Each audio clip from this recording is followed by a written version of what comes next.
It is one of the most common, yet also one of the most perplexing sleep disorders that exists.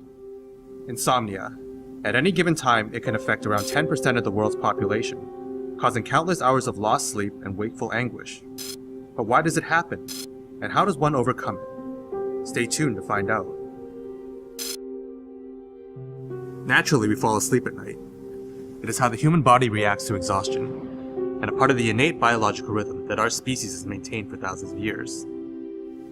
Yet, nearly 30 million Americans suffer from at least a mild form of insomnia that causes them to have difficulty falling asleep when they want to, and which subsequently leads to the suffering of fatigue and drowsiness during the daytime.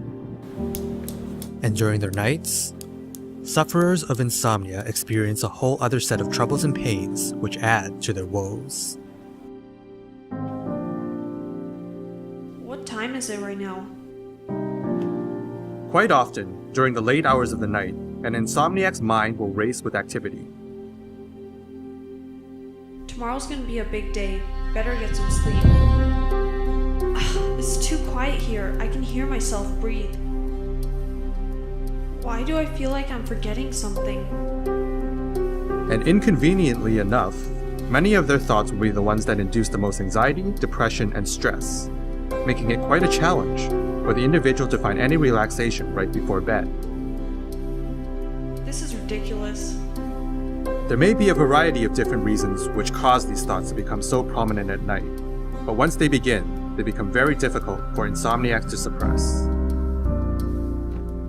And to make matters worse, some sufferers will also experience irritability, discomfort, or even pain after lying awake in bed for a while.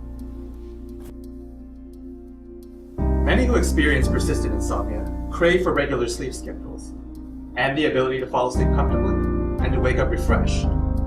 But falling into such routines without relying on sleeping pills or other drugs can be a tenacious problem that each individual must find their own unique solution to.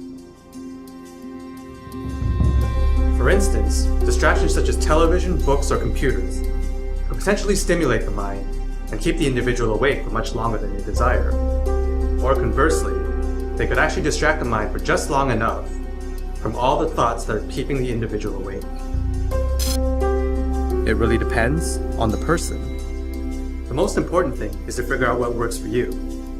And the best way to do that is to experiment. If you suffer from insomnia, finding out what triggers your brain to send signals to the rest of your body to nod off is the key to overcoming this disorder.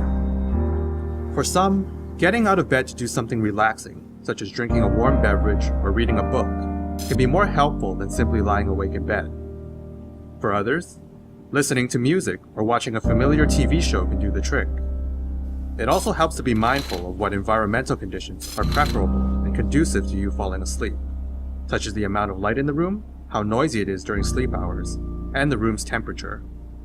And it really helps to move all clocks out of plain view, as this effectively alleviates the anxiety associated with watching the night hours tick away.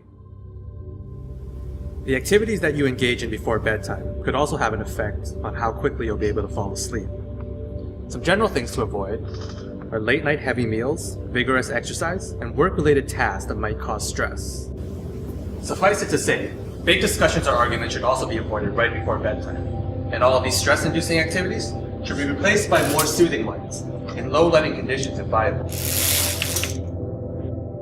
This will generally prime the mind and the body for sleep long before it is time to actually fall asleep.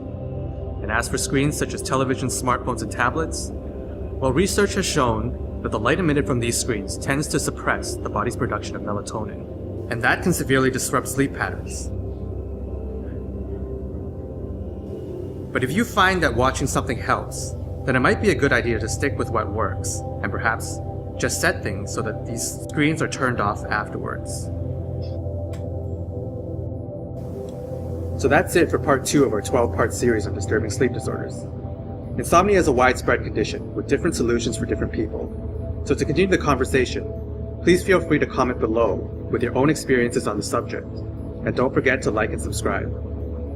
Until next time, good night and sleep tight.